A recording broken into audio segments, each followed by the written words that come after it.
India and the United States of America have signed their very first agreement to prevent illegal trafficking of cultural property and return of antiquarian objects to their place of origin. The US-India Cultural Property Agreement was signed by Union Cultural Secretary Govind Mohan and US Envoy Garcetti in the presence of Union Culture Minister Gajendra Singh Shekhawat. This was done on the sidelines of the ongoing 46th session of the World Heritage Committee at the Bharat Mandapam. Union Minister Shekhawat has stated that there are 297 items that are lying in the United States ready to be repatriated. Meanwhile, India has repatriated about 358 antiquities since 1976, and out of these, 345 have been retrieved since 2014 itself, and over 262 antiquities were handed over to India by the United States during Prime Minister Modi's state visit last year itself. Joining us on the broadcast is Mr. Himanshu Bhatt, who is a senior journalist. Good morning, sir, and thank you for joining us on NewsX. Union Minister Shekhawat, during his address at this event, had also emphasized upon India's cultural creative economy, stating that we are leveraging heritage and creativity for greater good, and bringing back these antiquities aligns with this vision. So we of course know about how the British stole all our artifacts and how they are languishing in museums abroad. There's also an illegal and nefarious racket and smuggling that goes on as well. The US now stepping in to help prevent this and crack down on illegal trafficking of our cultural property. What do you make of this agreement that has been signed, and how do you think it paves way for further collaboration of India with other countries as far as repatriating our artifacts are concerned? See, people must know, because generally the common masses of Bharat are aware of, Kohinoor was looted. We know of Kohinoor, but that is not only Kohinoor. There are hundreds and hundreds of, valuable antiques that were stolen by British.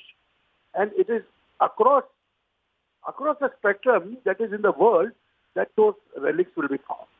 Now, with this agreement, see, a broad framework is being set up that Indian culture, Indian civilization and its origin are the ones that depicts this, that are depicted in these antiques.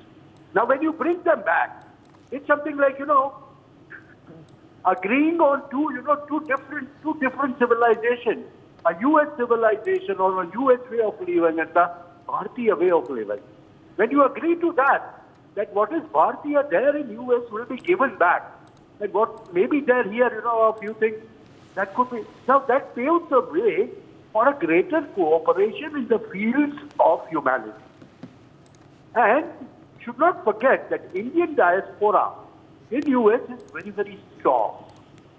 They look to this Bharatiya culture. And they are Bharatiya, and that is why probably they are the richest community in US today. When looking at all these things, and when you look at the civil society of US progressing towards wokeism and only wokeism, you will have a very, very significant role to play in converting these people, in bringing these people back to their senses. That is the way I put it. And this such agreement, by returning Indian artifices, which depicts our culture, which depicts our history, which depicts our heritage, back to Bharat, is going to make a very, very, very significant difference in the relationship of two countries. Because when you decide, or when you agree to return back what belongs to the original, that is Bharat, it's something like, acclaiming or, saying that yes, they were stolen, they were smuggled in, and now we want to return it back to you as a gesture of goodwill. So that says a lot of things. That shows the increasing weight of Bharat. And as you very rightly said, out of about 350, 355, 246 or some 300 something were brought in the last 10 years. Narendra Modi in the last visit brought back 246 articles. Now that is across India. It's not from the one part of country. They're different things. Different types of history, different things which are showing the true Bharatiya culture. And that needs to be in the Bharatiya museum, in Bharat. And rightly they are bringing it back. And if this agreement comes about with US, it can come about with Europe also. Because we know of some people, let me tell you one last small thing. We know of some people who avoided flying abroad from Delhi, but flew abroad all the way from Kerala. For more such videos, subscribe to the NewsX YouTube channel, hit the bell icon.